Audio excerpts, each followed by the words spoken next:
Hello, everyone. I think we're live. I hope we're live. This is Lori McLean talking to you. I'm the director of the San Francisco Writers Conference, the San Francisco Writers Foundation, and Writing for Change. Writing for Change worldwide, which we're experiencing together today, all 216 of us. Really what we had to do was totally reimagine what was formerly a one-day in-person conference on creating change. Change from the personal to the planetary. So we decided we'd take the opportunity to thoroughly reimagine it. And we came up with this idea of having conversations with interesting celebrities in the different areas. At each night, they would talk for an hour, and then they would answer your questions. So there's a little bit of interaction. There's a lot of conversation going on. These conversations are meant to inspire you all as agents of change to go out there and write about change yourself, just like our two wonderful spokespeople tonight. So let me tell you a little bit about views from the Latinx community and how they can change the world. And then I'll introduce both these wonderful people on the other side of me, and then I'll get out of the way and let them talk. Television personality Joey Garcia coaches. She's a writer. She's an author. And she coaches writers and authors on effective strategies to boost their books and platforms.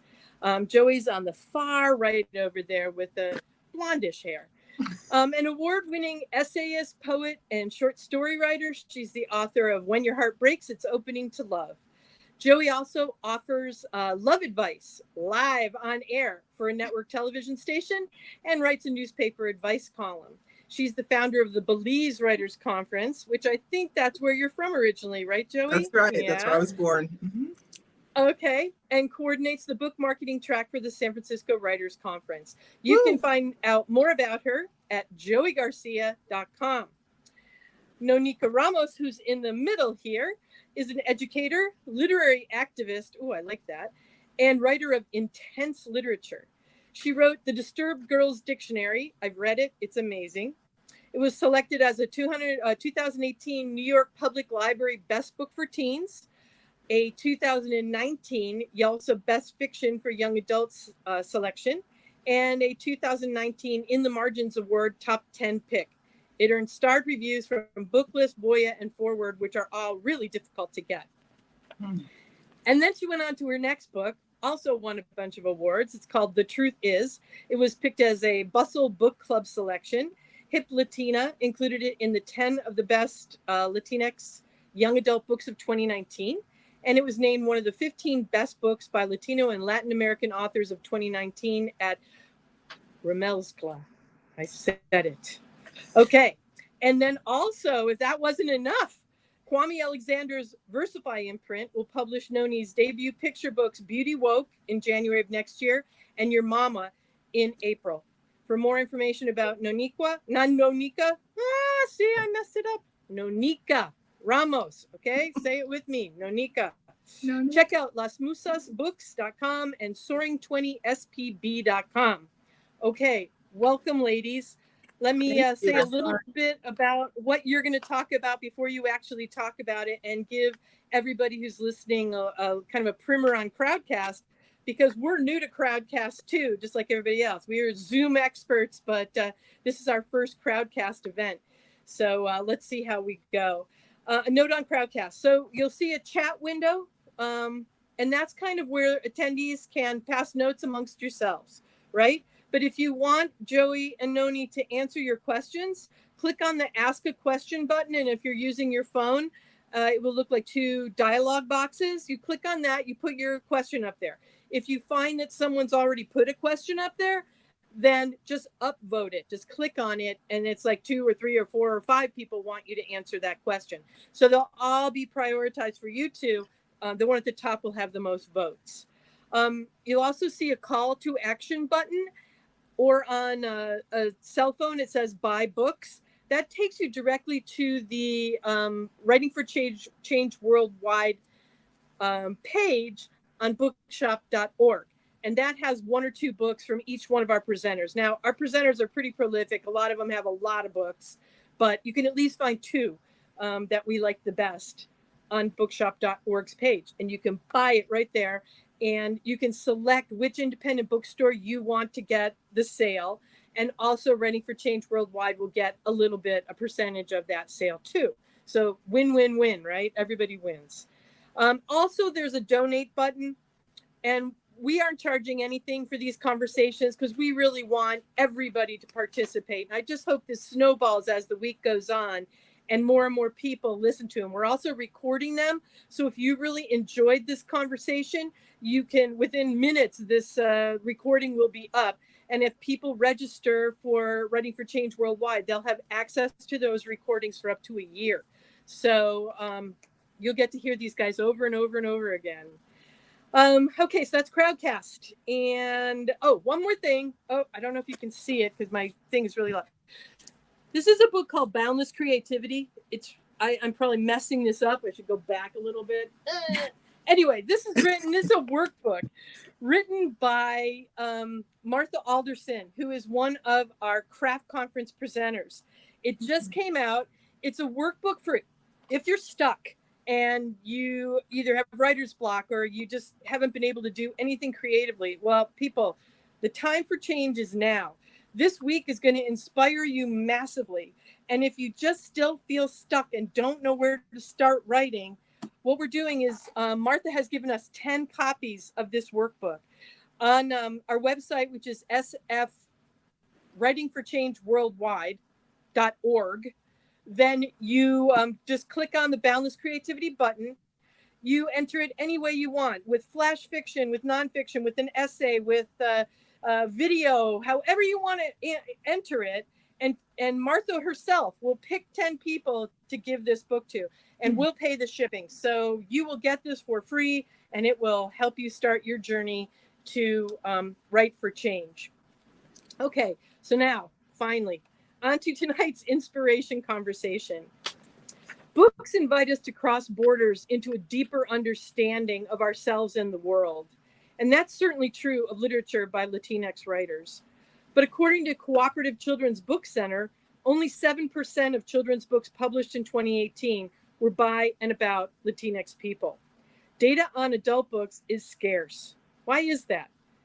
In this lively, expansive conversation, Joey and Noni will dive into the gender-neutral term Latinx and show why it has become an important measure of Latin American culture and ethnic identity in the United States. They'll also explore how the Own Voices movement empowers Latinx voices to write from their own unique perspectives and why it's essential right now to expand the American canon to include stories that illuminate the Latinx experience. So we got a 1-hour presentation, a conversation, followed by 30 minutes of questions and answers where you all get to participate. It's an invitation for you to join in. Now, I hope I do this right, guys, because this is my first time. I am going to get off the stage and give you over to them. Oh, well, let me do it. Oh, yeah. Disable camera. Yay! Wow. Now I'll mute the mic. Hey. Well, I'm so thrilled to be here with you. And, I posted on Instagram today that in this session, you and I would spill the tea. Spread. Absolutely. There's much to be spilled. Spread the love, and get the facts straight, right? Get the facts straight. So I want to do those things. But first, a confession, if you'll let me. I have a lot of favorite Noni Ramos quotes. I have a lot of faves. And one of them is, woke is a journey, not a destination. Yeah, I actually also have that in my upcoming picture book. It's pretty close to my heart. Yes. I love that quote. It tells me that right now is a good time for us to be learning to walk the walk and talk the talk. So let's dive in. Let's go there. Yeah, let's go there. The first thing is, Latinx or Latinx. I understand it can be pronounced either way. I'm trying to learn to say Latinx because I had been practicing the other before, using the other pronunciation before. But I think I'm going to start where you and I were starting. So I was invited to give this present or to do this interview with you, which I was thrilled because I think you're fantastic. But I had to say, well, I'm not, I don't consider myself Latinx. And the response I got was, well, your last name's Garcia. I thought you were, which is something I get a lot. So there's a lot of confusion. How do we define what Latinx is? That conversation in itself, how do I start? So I've been looking at the terms based on our conversation that we had of Hispanic or Latina or Latinx, and why it is, that I personally am identifying myself in that way. And I think that for me, and I cannot speak for you, and I want to hear your perspective. There is no term that I can find that isn't problematic in some way, because all of those terms, whether it's Hispanic, which connects to Spain, which connects to the colonizers who destroyed the indigenous people who are the creators and the reasons why I am now here, Yeah. or it's Latino, or it's which is Latinx, gender masculine, Latino. Well, they're all Eurocentric. So the first issue is, learning about the connections with being Eurocentric, and why that can be a problem when it comes to talking about proximity to whiteness, privilege, excluding Black and Indigenous peoples. I mean, it's a really massive topic, right? And so, but it's, and speaking of what is positive, right, about why I choose to identify Latinx is exactly what you're saying. To me, I'm trying to be most respectful to gender inclusive to everyone. And so while I've heard many arguments on all sides of that, and I'm trying to listen and to, because as you know, all of us are learning and unlearning. All of us are educating ourselves now, even as adults, about our own cultures, because those they have not been taught in school. We were not given the information. We are still not being given all the information that we need to understand ourselves. So for me, it's like the least problematic terms, like what, I go back and say I would prefer to just, identify myself as Boricua. I would prefer to just directly connect to Puerto Rico. And explain, but even that, explain for what that means, because not everybody knows. So first of all, you were born in Belize, correct? I was not born in Puerto Rico, but that's my family heritage. So that's my heritage, that's my ancestry, that's my ethnicity. That's how I've always identified. And so the land of Boriquen, the land of the noble and valiant Lord, is Puerto Rico. And so if you are identifying with either being born there or your heritage coming from there, my bisabuela came and brought us over, to the Bronx, then I would identify as Boricua, and that's a beautiful way to honor Indigenous roots. However, I also have to be respectful of the fact that as I was not born on the island, my experience is going to be different. So I'm constantly, Joey, trying to make sure that I'm examining myself, which is exhausting. Yeah. How about you? Well, what occurs to me as we're talking is that this is really a conversation about freedom, the freedom to identify oneself as what feels truest to oneself, according to our history and our passion about the way we envision the world should be, right? Maybe it isn't there now.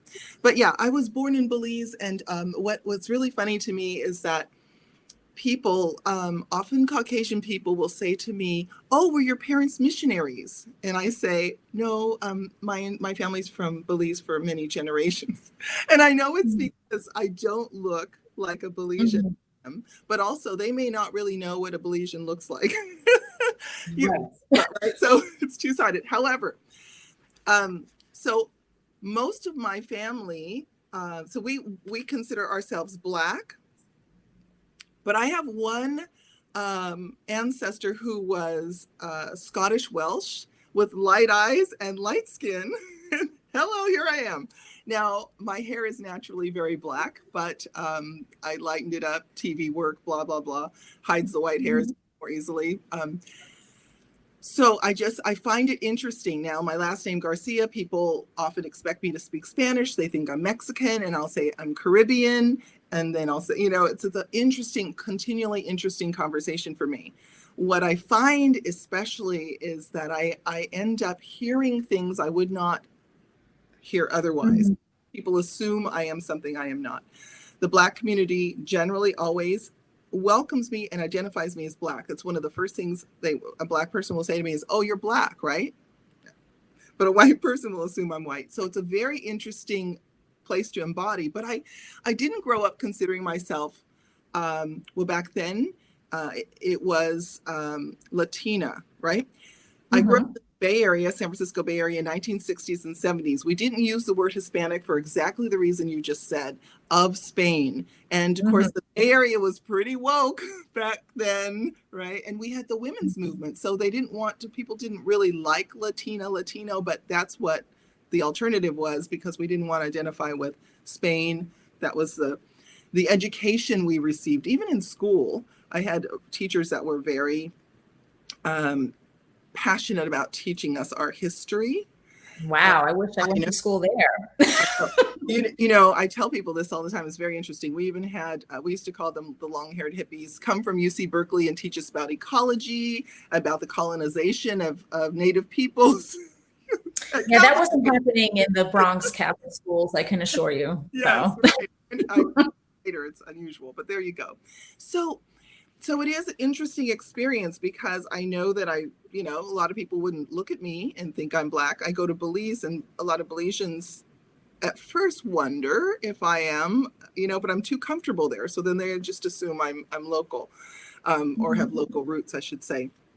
So there's all of that. But one of the things I find interesting, I read an essay in the New Yorker called "Who You Callin' Latinx" by look at her name here so I don't mess it up, but Graciela Mokovsky.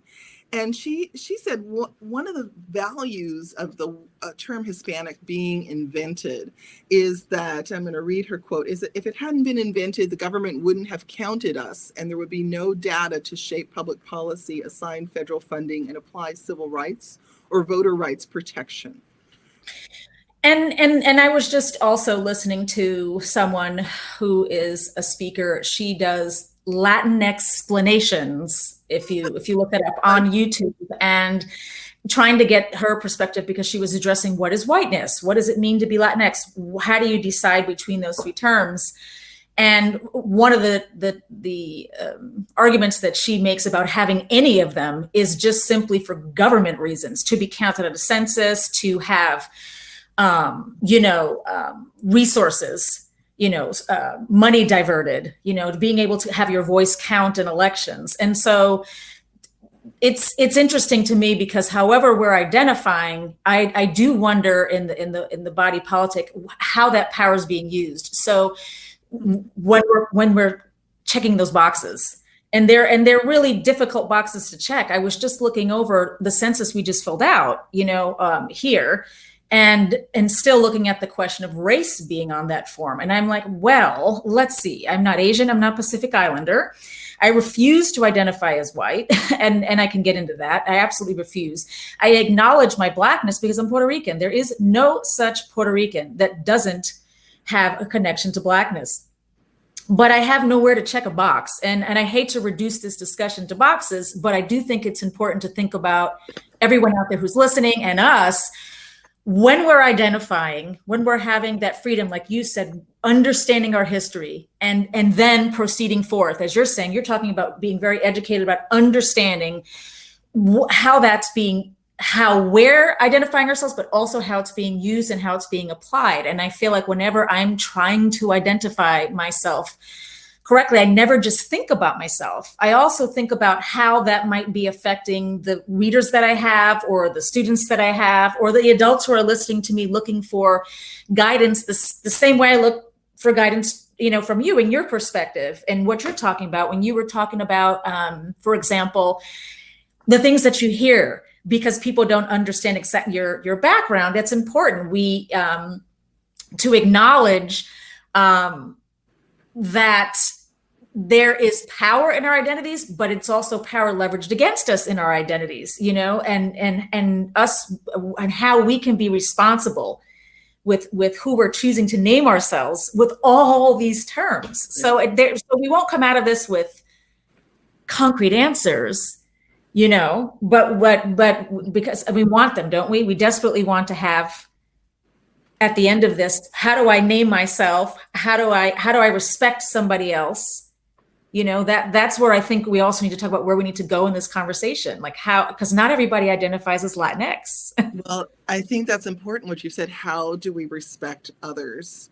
Right. So one of the interesting experiences I have with the last name Garcia is that if I say, no, I'm not Mexican, someone will say, but Garcia's Mexican. No, Garcia is a Latin American name or Latin name or whatever.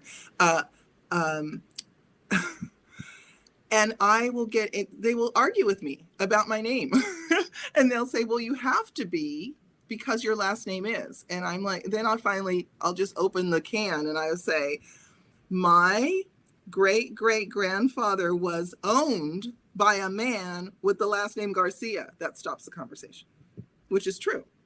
That's how we got the name. So it's like, we really need to know history so that we do not infringe on other people's history. I know my history. I've spent time learning it.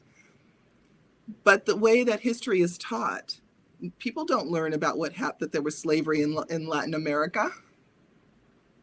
No, and people don't learn also, or I should say, I'm hoping that as we're entering this, this era of learning and unlearning, which is not my term, this is a term that's being brought about by things such as Black scholars, Black activists, and the Black Lives Matter movement, that we proceed forth with a caution and understanding that it's very difficult to make assumptions because the education level is not even. As you are talking about learning your history and knowing how to proceed forth, I'm learning as an adult things that I should have learned as a child. I'm learning through teaching my children what I should have learned as a child. And so I think, while as a kid, for example, I definitely was defiantly and lovingly Puerto Rican. There was never a time we weren't happy, because part of that was cultural pride and part of that was pain at being attacked for being that. And so I still have to take a step back now and say, but do you understand the difference between your experience and the experience of someone who would have been, for example, like you, from the native area, and you are not? And that's painful too, to be able to say, what can I claim? What can I not? What shouldn't I? How do I empower other people? How do I step back? When do I step forward? When do we, talking about voices, being writers, how do we educate other people? How would you educate other people in your work and as you're sitting here right now doing? And how do we make sure that the next generation of people, of kids, of readers, of adults who are having to the first exposure to all these conversations, how are we getting ourselves past that, so-called diversity 101, where we really do understand the complexities of what is Latinidad and the anti-Blackness that has gone on for so long, that we completely, when we talk about Latin America, forget that, no, it's not just America that was responsible for enslavement or trying to whiten the culture. That is also Latin America. And that's why many, many Black people don't even feel connected to their own Latinx history, because they were cut out from it by Latinx countries, Exactly true. And why we can't rely just on our eyes, because we have to be curious and ask in a respectful way. But if we just rely on our eyes, we are going to lie to ourselves and to others and create a lot of mess. We already have a lot of mess. Yeah, we got a lot of mess. Right? So you can't just look at someone. That's one of the things I learned. My father said to me, and this is a recent conversation, so he's in his 80s now. And this was after a terrible shooting of a young unarmed Black man here in Sacramento. And my dad and I were talking about the consequences and complexity of these kinds of police shootings because we also have a lot of police officers in our family. So, and my dad said, you know, Joey, I'm a Black man, but I never had to think about being Black until I came to this country. Mm-hmm. Now that should shock everyone, right? He's Black. He never had to think about, never once in his life thought about it till he came to the United States.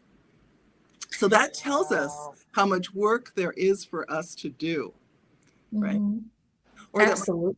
right? Or my grandmother had to take me aside and say, never forget you're a little Black girl, because she was worried because I was so light, right? So thinking about, you know, the things the ways we don't create space because we want to make assumptions. That's an issue too. So there's that. We've, you know, but let's talk a little bit about changing the world. So we're on that journey, but the bigger, like how does Latinx change the world? And one of the things you said, and I believe this was in your wonderful essay that's on the San Francisco Writers Conference blog, you wrote, "We Latinx change the world when we write our own experiences, histories, and mythologies, when we refuse to be interpreted by the lens of systematic racism." Yeah, I think what we're learning and what we're discovering is, as we're trying to connect with one another, you know, that sometimes these terms, right, serve to be exclusive when we're trying to be inclusive. And so how do we be inclusive with such a diversity of experiences and viewpoints while still connecting to each other and holding hands? Because we have to hold hands, because we, the marginalized, okay, we, the oppressed, and those who are Black and those who are on the darker side of the spectrum are the most, you know, targeted and have been the most abused, for sure. But as we, the brown and the Black, and those who are white presenting, but still, okay, are Latinx, our Afro-Latinx, we have to unite together. We have to unite together to counter the oppression. But then again, how do you stop the erasure of people? Because as we link together, we also don't want to erase each other or to not acknowledge all of these experiences. And the way to do that is to understand that, as you just said, with the word space. There is space, and it seems in the publishing narrative that we're all in this tiny little room and we're going to elbow each other, and then we're going to try and that's not really what it is. There is space for all these voices. When we look at the poor percentages of representation, it isn't that I have to push you out of the way to get in there. It's that there's room, and we're not seeing all the space that's out there for all of us to be in there to begin with, and that we can amplify each other. And so it sounds so complicated, but the simple things are amplifying your own voice and story by writing it as closely and authentically as you know how to do, by centering your own story. And I say that with Latinx culture as well as with however we're going to identify whiteness. And that's a whole other topic. But I also think that it's important to have white voices and white stories. And I think that what white means, again, is a whole complicated topic, but those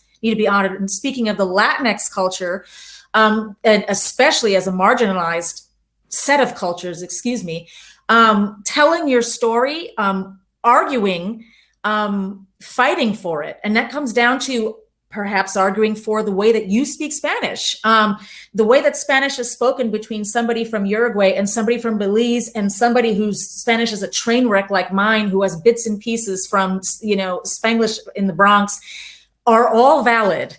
And so telling that story from, you know, we all talk about our abuelitas, you know, but my experience and your experience are going to be different. Right. And so making sure that we're all getting our stories out there, but also amplifying other people. So whenever I talk about my work, I'll always refer to Las Musas, because there you'll find the myriad of other voices that I could never embody. I could never speak to those experiences as perfectly as those people, like the writers that I've referenced before, like Aida Salazar and Jenny Sanchez, and all the people you'll find on Las Musas.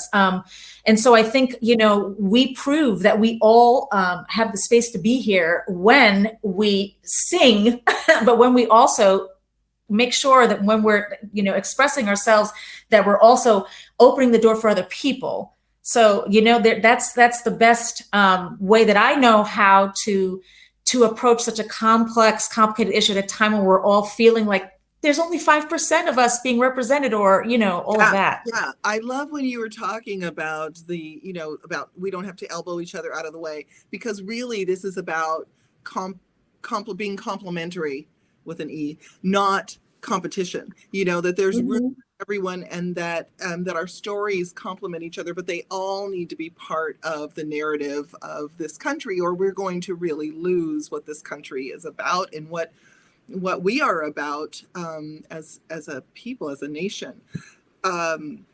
Which brings my thought back to the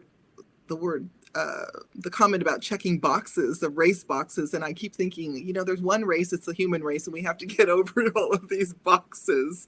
I don't know. It's an interesting dilemma that we're in, but what's exciting for me, at least, is I feel like this is the second wave of something that I went through in the 60s and 70s in the Bay Area, where statues toppled and streets were renamed, and there was a Native American takeover of Angel Island. I mean, I grew up amidst all of this, and it was very exciting, but it really only shook the Bay Area. It didn't move across the country, and now it's moving across the country in a way that is giving a richness to the need for more books about the Latinx experience and other experiences that in that process, not taking away from the white experience, but rather adding to the narrative that's available for everyone to learn from, because we're gonna be at a loss if we don't engage with everyone's stories. Absolutely. This should be expansive, our understanding of ourselves and the world. And the world that we live in, and changing the world is reflecting our best selves, and sometimes confronting our worst selves. And the purest way to do that is through story. We have control over our own narratives. We have control over that. We don't necessarily have control all the time, although we should vote over our government, and we don't always have control over those policies, although we should rally and we should be activists. But we all can have our own story out there. And that's the kind of thing when we pass on these stories, and this is from the beginning of time, passing on stories is giving this immortality, we hope, especially as you said, in this time of disruption, but creation, to pass on the best of who we are. And that doesn't mean that it's comfortable. It should be. And as this conversation was at the beginning, Joy, I was telling you, I'm nervous because this can be so uncomfortable, right? Are you uncomfortable though? Yeah, I am, because I'm so conscious of caring for other people and understanding that I don't get them, and that it's my best responsibility to try, if I expect to make a change, to get them. And so, I can start from reading their stories. I can start from making sure that when I write, that I try to be inclusive in my characters, but I don't make my protagonist the center. I would never make my protagonist from Belize, because I can't tell that story the way that you need to be able to tell that story in this space that we're in. So let's talking about that a little more. Let's go. Yeah, that's where I'm going. Yeah. Okay. That's powerful stuff. Yeah. So it's going back to own voices, Yeah. So let's explain what own voices actually is. Besides a hashtag, what is it? Besides a hashtag, isn't everything a hashtag? I'm just kidding. Yeah. So own voices can be a beautiful topic for me. It can also be difficult, because it always inevitably makes someone really sort of defensive, and we all feel defensive when we're unlearning things and learning things, and when we have to have course correction. So own voices means that for me, when I'm writing a story, I'm going to be writing from a character who's going to be queer, who's going to be probably a Boricua or in that realm, as complicated as Puerto Rican identity can mean. So while I may write a character, for example, from the Bronx, that's where I grew up. So I'm heavily influenced by that, even though I feel like I'm from nowhere now because I've been all over this country. But I wouldn't necessarily write it from the perspective of the islanders. So I have author friends who grew up on the island, and I respect in the publishing industry where there's only 5.3% in children's writing of Latinx writers out there, it is not my time to tell their stories. It doesn't mean I cannot have someone from the island in my book. Right. If I do my research, I can do that. Absolutely. And as you know, my past book had, Indian girls in them, had a Black Korean child, but I would never have centered the story, a trans character, but I wouldn't have centered my protagonist being a trans character. So in creating a Known Voices character, I respect that I don't need to write the character who's Asian American, for example, although I might include them in my work. And so, and that does get difficult because people will say, well, if I've done my research, if I'm as respectful as possible, if I grew up even in that environment, let's say that I grew up and all of my community and society was that, but I'm not that, why not? And so my answer is not now.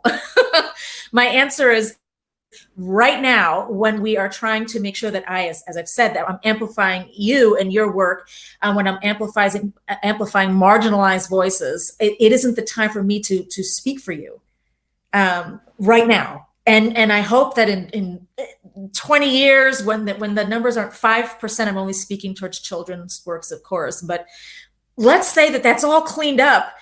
Then yes, I think that there's more room for it.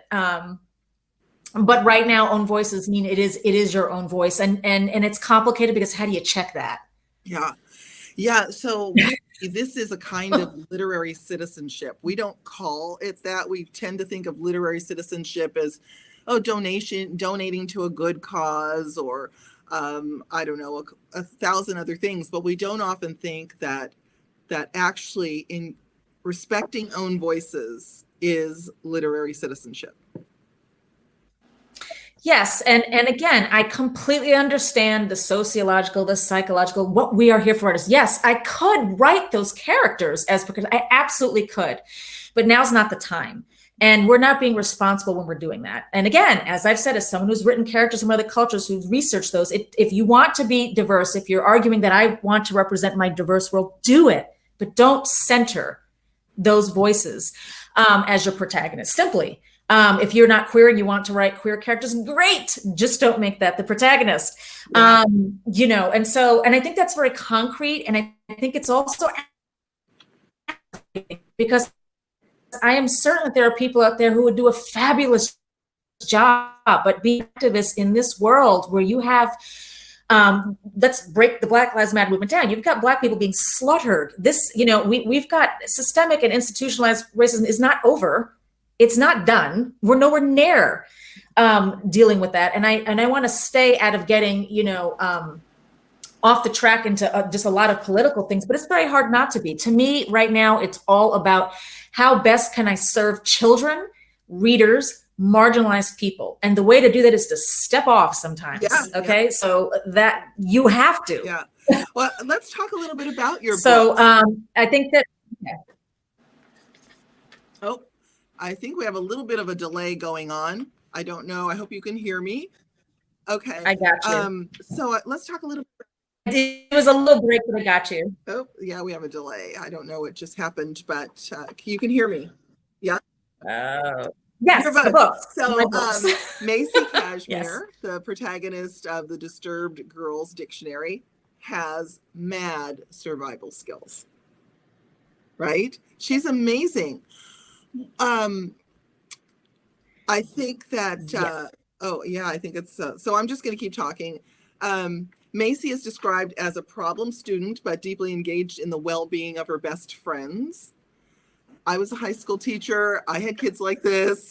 She's non-compliant and proudly emotionally disturbed. Verdad, the protagonist of your other YA novel, The Truth Is, she's dealing with PTSD after losing her best friend in a traumatic way. And she feels the pull of attraction to a cute trans boy at school. And you were just talking about, writing a trans character. So you've chosen to introduce us to a diverse cast of people that are not common in YA in general. And I think that's really powerful. And also the fact that these are kids with problems. They're not perfect, right? Right. So a lot of times there are pretend flaws in YA novel protagonists, if you know what I mean, pretend flaws. But one of the things that you've said about your characters is that Latinx children have the right to be flawed, to have self-awakening, to survive in the very messy and thorny process of enlightening. They have the right to grow from their epiphanies. Tell us more about that. Wow. I have to take a step back and reflect on. I think that we often make children of color into adults, and they don't deserve that. They deserve childhoods. And I think when we've spent centuries, even up till now, making sure that they aren't properly educated on their own histories and their own culture, we cannot expect that they are then going to be enlightened and woke and understand their worlds. We shouldn't expect that of anybody, but we certainly shouldn't expect that of marginalized children. And so they should be able to make mistakes and not be prison pipelined. They should be able to make mistakes and to be able to live and grow up and be healthy and pursue their dreams. And I think, when you talked about Macy, it kind of made me reflect, because her situation is so devastating in the Disturbed Girls Dictionary, but it's not the system that she made, it's the system she's subject to. Do you know, there's no amount of, as much as there's fight in her, the system is rigged. The book starts off with her having no access to who she is as a human being. And a lot of the book, as much as people focus on the violence that she deals with, focuses on the violence of not giving kids the books they need. Not giving kids their history and the books that they need to see themselves is a violence. It's a when you look into a mirror and you see nothing. Mm-hmm. You only see the stereotypes that people give you. And so I think that when you were talking about pretend flaws, these are human beings who despite everything being insufficient education, which is massively important, despite, the basic, with Macy, Maslow's needs, she doesn't have food, she doesn't have care. Yeah. All of that in combination, you've got these kids in our classrooms, and not only are we responsible for taking care of them, but I think about them deserving so much more than we're giving them. And so when I write the devastating book of Macy, it's not because I don't think she has a happy ending. It's because I want to point out, why does it have to be so freaking hard for her to get to it? Because she's not responsible for all the things that are standing in her way. It's a social justice novel. Mm-hmm. It really is. Yes, there is no, this idea of, somebody reviewed and said she can't possibly, Macy, pull herself up by her bootstraps. This idea of, if you work hard enough, isn't really real for children of color, especially for Black children, but for children of color, there are success stories. I'm certainly, one of them. I certainly had the dad who was pushing and pushing and pushing. But that's not the way we raise healthy human beings. By telling them that you can do it if you work hard enough. I'm going to step on your back the whole time. That's what society does when they don't give these kids the things that they need, which isn't just, the basics, the necessities, but is who they are as people. That you knew your history is incredibly empowering to a child. And what I mean by that is not just the struggle. I don't mean that we tell kids their history by saying that you were enslaved. We need to know that. But these kids need to know, who is it in your history that were the scientists, that were the artists, that were the activists out there on the street, that were the people who were the spokespersons, right? People who were happy people who are successful by different definitions than we may have, now. And so, yes, I think that definitely, I think that social justice is part of what I feel like I'm doing when I write. And I think that I'm even, pursuing that in the picture books that I'm writing. And I think that social justice isn't always about using those specific words, but rather letting these characters, as I've said, Macy survives no matter what happens in that book. Verdad is a mess, but in the end, she is going to be okay. Yeah. They're beautiful stories in that way, of showing what is real and showing it in an unflinching way, and giving us these young people that we fall in love with in the story, right? I don't want to talk about it too much because I'll probably start crying, but they're beautiful. They're powerful. You said, and I think, again, this was in your essay, changing the world happens one word at a time, a sentence at a time, a poem at a time, a book at a time, a decolonized shelf at a time, a decolonized library at a time, a decolonized curriculum at a time. Wow, that's amazing. So give us maybe a handful of books to help us decolonize our bookshelves, providing us sort of education about Latinx writers, authors. Well, I will pull some off my shelf, but I also want to point out Las Musas because they have each year there are new inductees. And so it's such a fabulous organization because not only does it recognize debut writers, but it also recognizes established writers. So we recognize the people who forged the path for us. So we've got madrinas as well as musas. So we recognize the godmothers as well who brought us to this point where I get to share stuff like this. But some books right here, and I hope I don't cause an avalanche because that could happen. But I'm going to throw this at you. This book, Proceed with Caution. It does deal with suicide. I had to mentally prepare myself, but it is gorgeously, beautifully, respectfully done. A Breath Too Late by Rocky Collins. By Rocky Callan. This is a book that I would recommend if you're reading it with a child, that you really do read it with them and that you're prepared for it. But it is done in a way that I felt like, what was that book that really ticked me off? I'm trying to think. It doesn't glamorize suicide. It really, really doesn't. It really treats it the way it needs to be treated. It's a beautiful approach to mental health in this book. And then The Avalanche is going to happen. We Are Not From Here is another phenomenal book.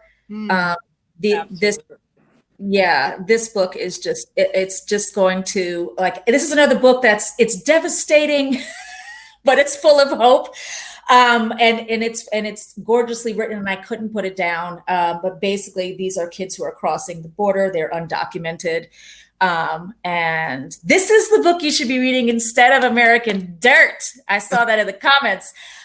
Read Aida Salazar's Land of the Cranes, which is gorgeous, and The Moon Within. And if you're looking for can we not always have the heaviest issues, The Resolutions by Mia Garcia, Anything and Everything by Lilian Rivera, who isn't Tamusa, is a phenomenal writer and wrote The Hotel Whodunit for middle grade, Dealing in Dreams, which I just read, which is astounding, which is a dystopian story about girl gangs. It is so good. Yeah. So I just feel like my point in here is that there is a range of experiences. And I think that when we're thinking about telling our stories, we always think, well, that means it's this. It can be this, but it can also be The Hotel Whodunit. It can also be Salty Bittersweet by Myra Cuevas, who's talking about what it's like to be a Michelin chef. Our stories are all those things. That is huge. What you've just said is huge, because I find also that is the issue with publication. If we do get a book in a POC community, it's one thing. So Yes, we'll publish books about the Black community, but they're going to be books about slavery. Yes, we're going to, and those are the ones that are going to win awards. And, you know, there's the box. And you know what? I want, because, and I say, yes, we, putting these publishers aside, we need those stories. We need the "We Are Not From Here." So you need this book, trust me.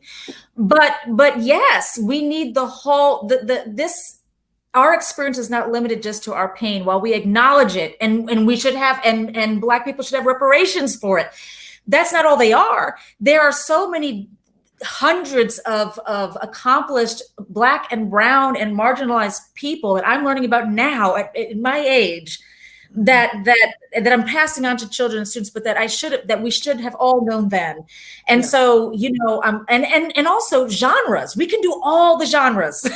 You know, like we can do, you know, Carmen Mercado or Her Body and Other Parties, which is one of my favorite books of all freaking time. That's a great book. We can do Juliet Takes a Breath by Gabby Rivera. We can do the picture books. Shamile Mendez is De Donde Eres. Her picture book is stunning. She's got Furia coming out now, which is a girl, Argentinian girl who's a soccer player. And it's like a sort of a Romeo and Juliet. We can do all the genres.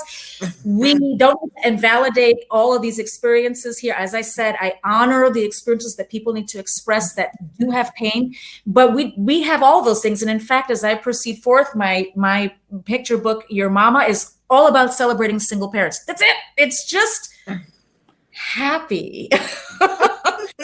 You know, so we speaking about violence, violence is erasure, and violence is also thinking that's all we're about is violence, because that's not who we are. Well, if we hold the story in our mind of just struggle over a border or just enslavement, then we are holding in our genes and our body an expectation of all we can be, and we have to fight against it all the time. And that's the fight continues. But we have to remember, and I say this to you as someone who's educating themselves. I don't say this as an expert. I say that I'm as I list the authors, I'm listening to them. You know what I mean? I'm tuning in and saying, what do I not know? So I want to point that out to everybody listening. None of us, you know, we have to honor those among us who are the most knowledgeable, but we're all here to listen to each other. And so one of the things that's so important that I'm learning in my craft is that joy is resistance, that we have to be multifaceted, that even when I write pain, when I wrote Macy, she still is funny. You know what I mean? She still never lets go of her humor. And so joy is one of those ways that we say we don't erase how we got here, but we talk about our humanness and our claiming of deserving it. You know, we deserve joy, and so we have to make sure, as speaking of as educators, as writers, that we're writing it. And so even I now am saying, yes, I'm going to continue to put it out there and to go there. But at the same time, I'm going to push in the book that I'm working on now. There will be rainbows. There will. Okay, we will come out on the other end, and most of us survive. So don't want to give any spoilers. But, yeah. But I love that the joy is the best resistance. I mean, joy is the pushback. Joy is the way to live. Joy is happiness that has known sorrow and has taken it in and knows that it's part of life, but doesn't make it the only thing in life or the primary thing in life. It's just part of it. We can't forget to sing. You can't forget to sing. And that brings me back to books that I've read. You know, no matter what happens, we have to remember that we have to raise our voices up and sing it, you know what I mean? And dance it. And however you're going to do that, don't forget that part. Let's not all forget that part of ourselves. And if those of you in the audience who are not marginalized, you don't forget to put that in the view, access that, give that access to your children, because they may need that, and your job is to provide that access to joy as well. What is on your shelf?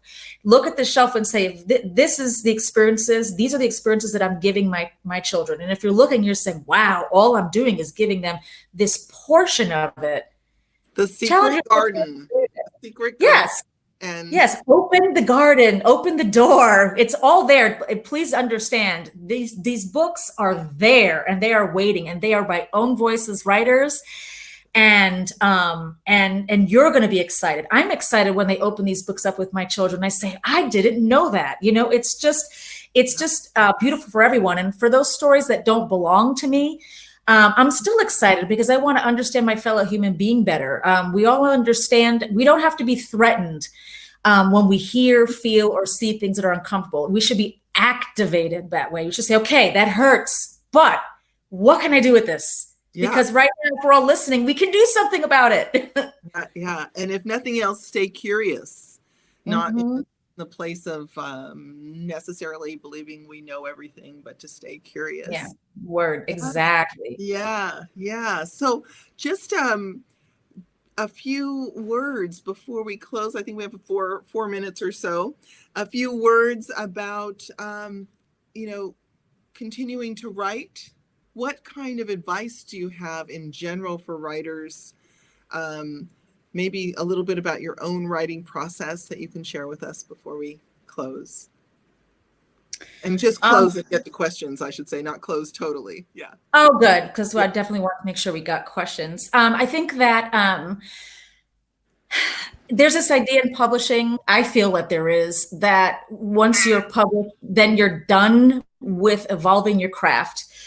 And that is partially the way the publishing industry is set up, where they're constantly pumping stuff out. And I've had to learn that is not the case. Even as we are always learning when it comes to everything we just discussed with identity and social justice, we're doing that with our craft. So I have, before I wrote, I worked on writing this book, I talked to my editor and I said, what can I do to work on my craft and to improve it? Which sounds really weird, right? But to me, I thought, no, who knows me better than the person who's been editing me for 2 years? And so I've been pushing myself to get to what I consider the next level of my work and my writing. And I always consider that I can do it differently. I can do it better. I can see it from a different perspective. I can experiment. I can try something fun. Right now I'm doing horror, and it's just so fabulous, and social justice. And so I want to tell everybody out there, please don't think that you're everyone. We talk about we're always learning. We're still always learning as writers, and it's okay.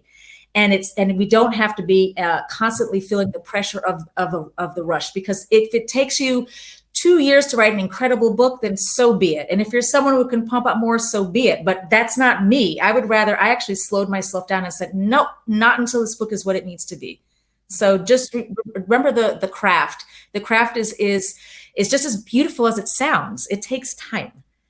Yeah, Ocean Vuong, the poet who also wrote the beautiful memoir, On Earth We're Briefly Beautiful, he said recently in an interview that this whole idea of producing a certain number of words a day or pages a day is just us buying into capitalism. Like produce, or you're not you're not worthwhile. You're not a success unless you're producing. And there's a rhythm to creation, right? That's similar to the seasons. And there's a time to lay fallow, to slow down, to notice. Absolutely. And that's something that I had to tell myself, that with this particular novel that I'm working on, if you want it to come to fruition, if you want it to be its best piece of art, which is how I try to view what I'm doing, it's not ready, and you need to go back and you need to do that again. And it's okay, So yeah, I think let's remember, I guess the best thing to think about in writing is remember the magic. It's not a capitalist machine. I know it feels that way, people, but remember that you're an artist. I think sometimes we forget that you're an artist, and don't feel like that's an egotistical term. An artist is a difficult thing to be, but I mean, professional artist, because I think the thing is that happens a lot of times, because I'm a book coach, right? So I get, feedback from authors who feel they are the artist, but they forget that is a profession. So, let's not responsibility. That means the artist has to make the mess and write the drafts and slave over. I've had days where I've spent the entire day yesterday on 3 pages. And actually, that's a lie because I had already worked on those pages. But I was working on, for example, disability rep in my book. And I said, it isn't up to par yet. Nope, still. And finally, after, I've got 400 pages, but after, several months of working on this section, the beginning, I said, you just got it. Okay. So, and that's what I want to put out into the world. And I find myself as I'm moving forward, actually, personally, as I said, some people can produce faster. Slowing down a little bit and making sure that this is because once it's done, it's out in the world. And then it's its own being. And so, yes, exactly. Like the craft is not just saying I'm an artist, but rather what is the artist? They're in the clay all the time. And after that clay becomes whatever it is to become, sculpture, whatever, we take it out to the marketplace. That's our job too, as part of being the artist. Indeed, that's the part that's like, aw, it won't just sell itself. But yeah, and it's also community. I mean, talking about this and kind of getting to our questions, you really need community when you do this. I know that the at least when I grew up, the whole perception of the lone artist, but that just doesn't exist. You can't market your book that way. You can't publish that way, but you also can't survive that way. It's really, really difficult to be an artist and to be professional and to make a living at this. And so the best way that I am able to accomplish that is not by myself, but is in the marketing collective that I'm in. And there are many. I'm in the Soaring 20s PB. They are springing up everywhere. And I think it's gorgeous that people are coming together and saying, nobody, all of us need to be in this together. And these are diverse groups, whether from Las Musas being all Latinx to Soaring 20s being completely mixed and diverse. I'm in both. We all need to make sure that we're in the good fight, whether that's the fight for the words or the fight for what our words are doing together. Well, that's lovely. Thank you so much for this conversation. Let's jump into some questions here. Let's see. Latinx, talk about Latinx literature and name some authors. Okay, well, we already did that. Beyond what we already did, you gave a ton of great suggestions. So what do you mean about pretend flaws as a writer? How do you know you're doing that and how can we stop? That's a great question. So pretend flaws, what I was referring to is that a lot of, not a lot, some YA, some new adult novels, the flaw is something like grief that a beloved died, a beloved grandparent, or it's not complex. That's what I was referring to. What would you say? Do you have any thoughts around that? I think that I can maybe address what I do with flaws because I love human people. Like they're to me, it's like that's what makes you human. And I think what is a human character? That all of the struggle isn't coming externally. I feel like that's what you're kind of saying. There's sort of this external situation, and where is the internal growth and the emotional arc? So I guess what I would say to those who are tackling how to create the human character, the person with true organic flaws, would be to think about an emotional arc and think about how your character is beginning and how your character is changing.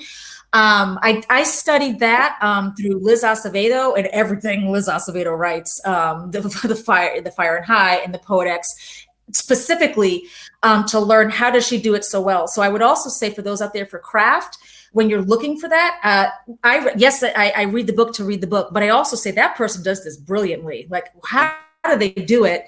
I don't necessarily need a craft book to study craft all the time.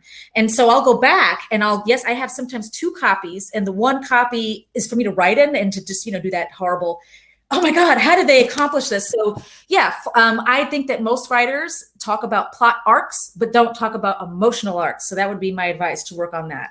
Yeah, that's a great bit of advice, actually. So where does the term Chicano figure in this dialogue? Yeah. I'm not completely understanding of all the facets of that because I am not Chicano. So I would never take the space of someone. I will say to you that my understanding is that is Mexican American. Mm-hmm. And so I would point you to experts like David Bowles. If you're not following him, he is a scholar. He is a writer, and he tackles all of these issues in a much more brilliant way than I ever could. And even if you just followed him on Twitter, he frequently educates the public. Again, I would always defer. Yeah, in this instance, he is brilliant, and you can unspool his texts, and they're even if you didn't want to go into, because he's actually working on a book right now about what Latinx identity means as well, and he's an award-winning writer he has does he have YA yet? But he's got everything, all the whole range, the whole gamut of books, poetry, horror, adult. So follow David Bowles. Yeah, I agree. Good advice. We talked a little bit about American Dirt already. So there's so many facets to the Latinx community. Are there some core values, heritage, or other uniting factors that all Latinx peoples share? That's like a whole session we could have. I would say to you that in my learning, I have to acknowledge that not only in the language area are we needing to respect Spanglish, non-Spanish speakers and Spanish speakers, but we also have to acknowledge that there are other languages being spoken in what is the Latinx community that are also of African heritage that I am now learning about, because there's been so much anti-Blackness in the community that I have to expand my own understanding of what, as we were just discussing in the beginning. Mm-hmm. But what do we have in common? I think I can speak to some of the people because my group, my collective, we're from everywhere, when we're coming together in refuge from each other, not only are we experiencing the sense of fighting against oppression, but we're also experiencing family in a similar way. I think family is not adequately represented in books by non-owned voices writers and in television and movies of what Latinx culture is. For example, anytime that I turn on the TV to try to find shows, 60% of them have drugs in them, drug families. That's not really in my experience. So I would say that we have powerful storytelling running through our families. I see that in all of these people that I communicate with. Mm-hmm. Storytelling is part of our culture, is intricately connected to our food. The kitchen is a place of power, is a place of community. These are all things that I see in common. But no, I can possibly say that I am the same as someone who is Mexican or Mexican descent. But when we come together, these are the things that we're uniting over: our connections and our respect of our grandmothers and our elders, even while we confront issues with the way things were perceived, maybe. And so those are some of the umbrella when we are taking refuge away in our own community, because you need that sometimes. Yeah. Beauty of dance. I think that we grew up dancing. That is what came to mind for me, is dance. And I was really shocked when I went to a non-Caribbean person's baptism, because they didn't dance afterwards. And I was like, what? So I grew up Catholic. But I'm Caribbean, right? So we dance we have any excuse to dance. So, you go to church, you baptize the baby, you come home, you eat, and then you dance. But when I went to the neighbor's child's baptism, they didn't dance, and I kept waiting for the dancing to start. I was shocked that other people don't dance. We dance for anything, Yeah. Yeah, I just feel like, okay, maybe the dances aren't exactly the same for sure, but when we're all I just won't ever forget, we did our Musas retreat, and I'm telling you, everybody there is from every, kind of country and heritage in connected through our Latinx heritage. But the first thing that happens is the music blasts, and we're all dancing together, and we're all in community that way. And dancing is a language, and dancing is almost, in some ways, it's funny, because in some ways, it's almost mathematical in that we all understand it, even if our Spanish is different, or even if some of us are non-Spanish speakers. When we were on that dance floor, we were in the same rhythm. So I don't know how to concretely not make it into a poem when I describe what brings us together. Yes, yeah, I totally flashed on, a salsa type rhythm. Yes. All of us doing it together. Salsa and bachata and zouk. Yes, I'm learning now. And yep. And in Belize, it is so much the norm that nuns and priests join in and dance with us, right? Everybody dances. Yes. Really, everyone dances. It's not like here where, oh my gosh, what are you doing shaking your booty? Yeah, none of that.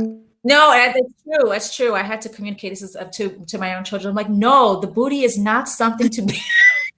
The booty is beautiful. The hips are gorgeous. Part of your this body. Is love your body and love the way you feel when you hear that music, no matter how all of us struggle with, am I Latinx enough or not? When that music turns on, we were all up there together, Yeah. So that's my answer. So we have an interesting question. I just talked about growing up Catholic.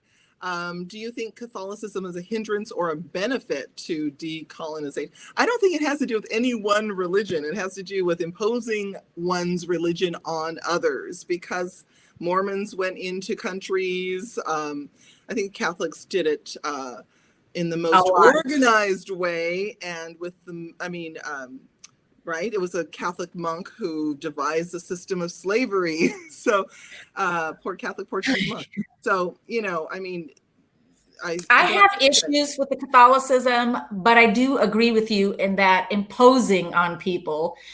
The answer is always education and choice. And so what I mean by that is that if somebody, after having an understanding of their history and their roots, is choosing, then that's their choice, So I feel like I do definitely personally have issues with Catholicism. But that being said, that doesn't mean that every single Catholic person themselves is a problem. I think the institution of organized religion, of every organized religion, has been, as you've suggested, problematic, specifically for Indigenous and marginalized peoples. And so that's a whole other chat. So you'll stick with yes, I think it's problematic. I just try to keep in mind religion is crowd control. So, so that helps us to get a better grasp. Let's see. Tell us more about how you get to know others. Great, very authentic and generous advice. Tips about research on cultures we may not know a lot about. You talked about reading books. That's what we want to do. Following people. I think that you have to read the books. There's no question. But start off with looking for these scholars, these experts, and following them. A lot of them are putting really great content out there. Get on their websites and for me, my daily news is I know that some people call Twitter a hellscape. I'm aware of this. However, I do go on there to get corrected sometimes. I go on there and say, you know what? Something I'm going to learn today is going to, make me open my eyes or understand something. And I get on and I make sure that the persons I'm listening to aren't just myself. Do you know what I'm saying? I make sure, no, don't just keep listening to people who are just exactly the same opinions as you. So that would be my answer for research. Research is the books. Research is listening to people. Research is this. You know what I'm saying? I do this. I'm on the other side listening to people and getting myself. And a lot of these virtual events now, because of the world we're in, are happily free and accessible, even if you don't have childcare or you're disabled or there's monetary issues, right? Or immune compromise. If you go on, these authors are offering free webinars. That's the way to do it. Listen to the people tell you. They're telling. And can I say that if you attend someone's free webinar and you do get a little cash put together, it'd be really nice to buy their book. Yes, we as far as also supporting people, I do want to throw out there are all sorts of ways. Rating on Goodreads, rating on Amazon, taking the book from your library, buying the books. These are all ways. Being open to the fact that people's perspective. Make sure that when you're reviewing, that you're taking into account something isn't your perspective. So if I'm reviewing somebody, for example, who's trans, I need to back up a little bit and think and understand that maybe I don't understand everything about that experience before I go out and rate them a certain way because something doesn't gel with the way I think things are supposed to be. So doing responsible reviews of marginalized people, all that stuff. Yeah. We have another question about Brazilian culture and where that fits into the whole Latinx conversation. So any thoughts about Brazil? They speak Portuguese and they have very delicious food. But I'm not an expert. So, I've spent time there, but yeah. I think I'm trying to wonder if that question is about how they would label themselves. Probably. And the best way to do that is for me to again point, like, I love that I can say, please check out Las Musas, because you will have writers speak about themselves and it wouldn't be responsible for me to say because even right now, amongst speaking about Boricuas, they're not all labeling themselves Latinx like I am. Some of them are labeling themselves Latinas. Yeah. I think basically what we need to do is to understand that we have to, if we can't ask, and it's not respectable to ask, because please never say, what are you to someone? But if my favorite question, what are you? But if you are in a situation where you're learning about the person, because most people do have content where they are sharing what their identity with you. In this day and age, most of us are putting some of that out there. You need to get that from a Brazilian's perspective. I'm not going to speak for someone from Ecuador. I may feel connected to them in the ways I've described, but I would never dare. That would be totally unacceptable. So oftentimes when I am in panels, there are multiple people on panels. I always prefer panels with, like now, at least, not just me, because I don't want to be I cannot possibly be the spokesperson, right? I can contribute. Yeah. You can contribute, but we can't. That's the whole thing about what becomes problematic. There's where we're united, but that's where we have to be respectful and say, I shouldn't be the one telling anyone that, because how dare I decide what I couldn't possibly know. So I pass the mic. And how do we do that? By referring. Always, I think, make sure that you have the room to refer. So whenever I get up on here to do anything Latinx, I'll be able to say, let me point you to, these experts. Let me point you to Garcia Fennell. The Bronx's Reading has incredible education, representation, Latinx in publishing. Incredible way to get to know a diversity of writers and how they would like you to speak about them or understand their experience. Are different ways that you can. POC in publishing, another great way to educate yourself. Yeah. And I hope I've given a lot of research. The Latinx Book Festival that's coming up now, you can look that up now. That's where you're going to see amazing representation, and it's free. So look up the Latinx Book Festival that's happening in December to look for all that, for whatever particular representation that you're like, I need more, it's going to be there. That's fantastic. That's fantastic. And I would say also to take care about ourselves with the trends and the popularity of these genetic tests that, you kind of send, take a swab and send it in. I have an acquaintance who's taken that test 3 times through 3 different companies. And in one, she was African, and another one, she's a Caucasian woman. She was testing the tests. She thought that they would be wrong. She did another test recently with the one that said she was African. She was quite excited to find out she was African, and then she discovers she's not at all African. As the tests are refined, they're going to give better information. So take care not to assume, but stay curious. Stay curious. Yeah. Yes, absolutely. Yeah. Any other questions? I'm trying to think of where else. Just as you're. Someone said, is there an alternative to what are you? Oh, dear God. So this actually gets covered in The Truth Is, because my character does every kind of inappropriate thing. But I don't think, I think that it's important to get to know somebody and to let them guide that experience. And I do often find that I've never felt compelled, and this gets covered in The Truth Is, when I'm with a white person, to ask them that. I just don't. I get to know them as a human being. You don't say, are you white? I don't. So can you please think about the problem with that question? I get to know somebody, and if when I'm getting to know them as a human being, they're sharing with me that their culture. They're inviting me into their home. I'm going to learn that. Let them guide the discussion. Why do you think that you have to ask that in the first place? I never asked somebody who's white, so are you, I don't. Well, you know what it is like, it's a desire to feel safe by categorizing people and not even realizing that that's what we're doing, right? That's what that person is doing. By asking, what are you? It's a way to control the situation. And that's like an invitation from the universe for that individual to take a diversity and inclusion course. Yeah, I mean, I find most of the time when I was getting asked it was by somebody who didn't understand why I was so well read, to be quite honest with you. I get that from people, and they would, I have had so many people come to me and say, so you're Puerto Rican. Like, I've never had people confusing me for white, except if I start speaking on a particular topic, and then all of a sudden there's a quiet, and I'll be asked, so what are you? Listen.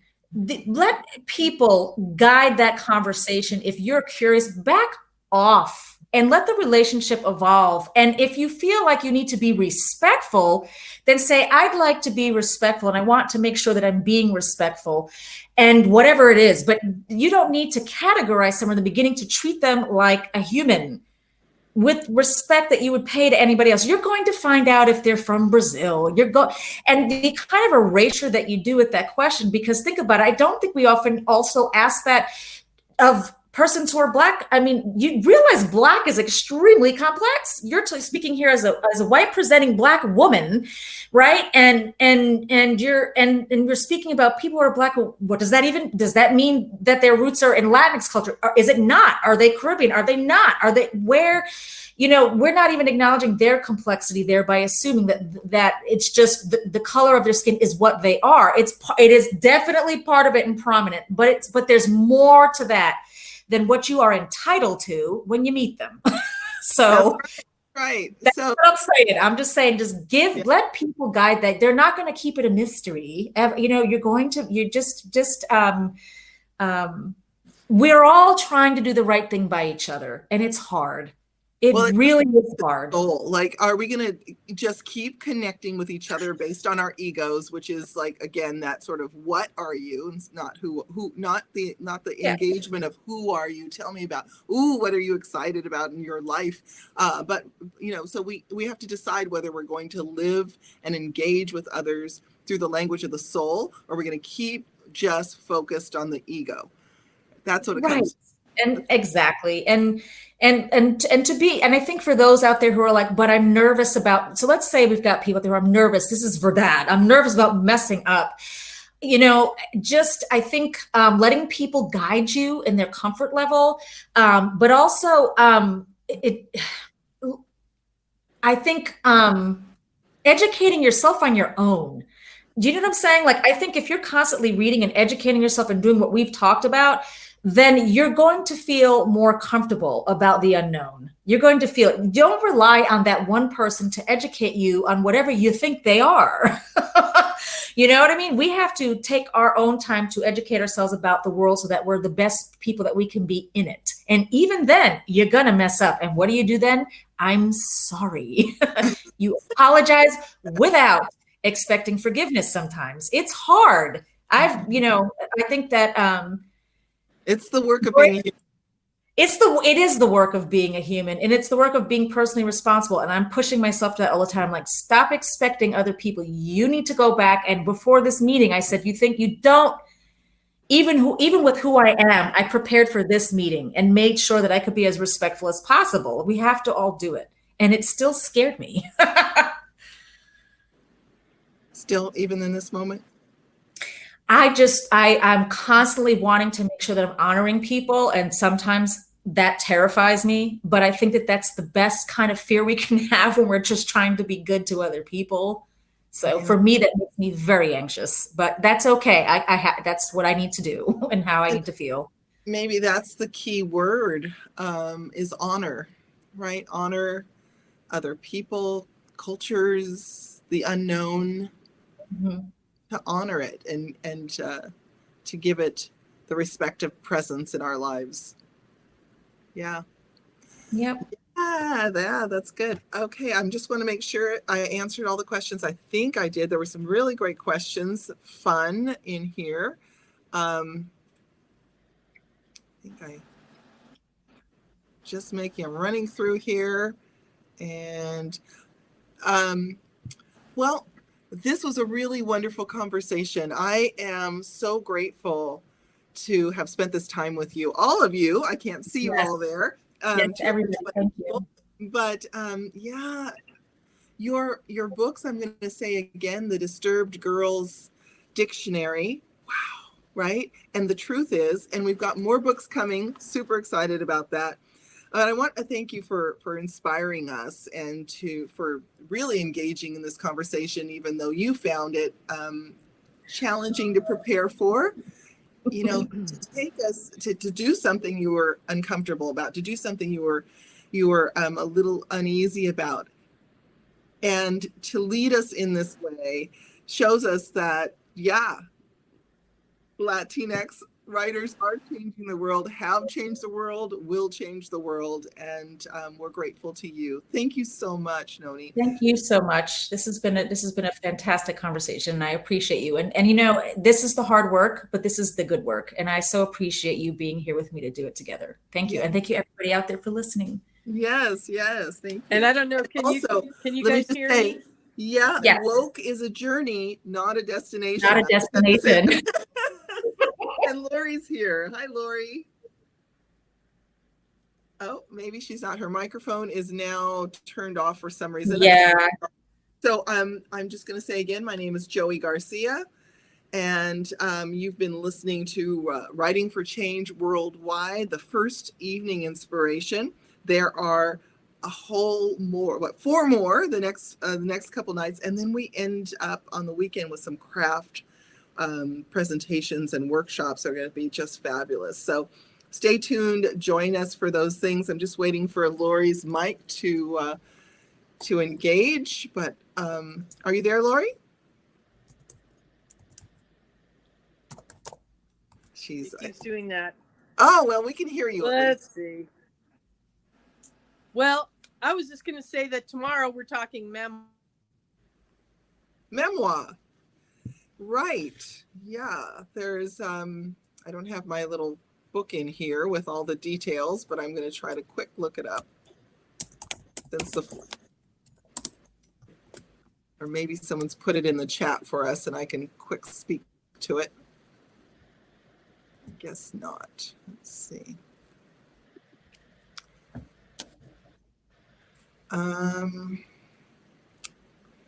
Well, I'm trying to find it. I know there's a memoir conversation tomorrow night. And there it is. Using your memoir as a force for change. It's in the chat. Thank you. Yes. Yeah. And thank you, Carl. Brooke. Is it Brooke? Who's leading that? It says, I'm reading off the chat, Brooke Warner with Michelle. I'm afraid to mispronounce names. Michelle Thea or T, I'm not sure. T. Right on. Michelle T and Brooke Warner. Can you hear me now? Yes. Yes. Oh my gosh, that was painful. It kept cycling through, getting rid of my mic. Oh, now you can't, right? We can hear you. Just keep going. Oh, no. Okay. Well. Wow. This program is herky-jerky on my phone. I think tomorrow, hopefully it cools down enough that I can go and use my office tomorrow, because this being in my bedroom on my iPhone does not cut it. But tomorrow, yes, memoir. It did it again. Okay, memoir as a force of change. Yes. So I guess I'll sign off for us. Let's see. Yeah. Yes, so memoir as a force of change. Thank you so much for tonight. Thank you everybody for joining us. I'm Joey Garcia on behalf of the San Francisco Writers Conference, Writing for Change. You've been listening to and watching our first evening inspiration with Nonieqa Ramos. Fantastic author, generous heart. So glad to spend this time with you. Thank you. And good night. Thank you so much, Joey. Thank you. Good night. Good night. And don't forget to click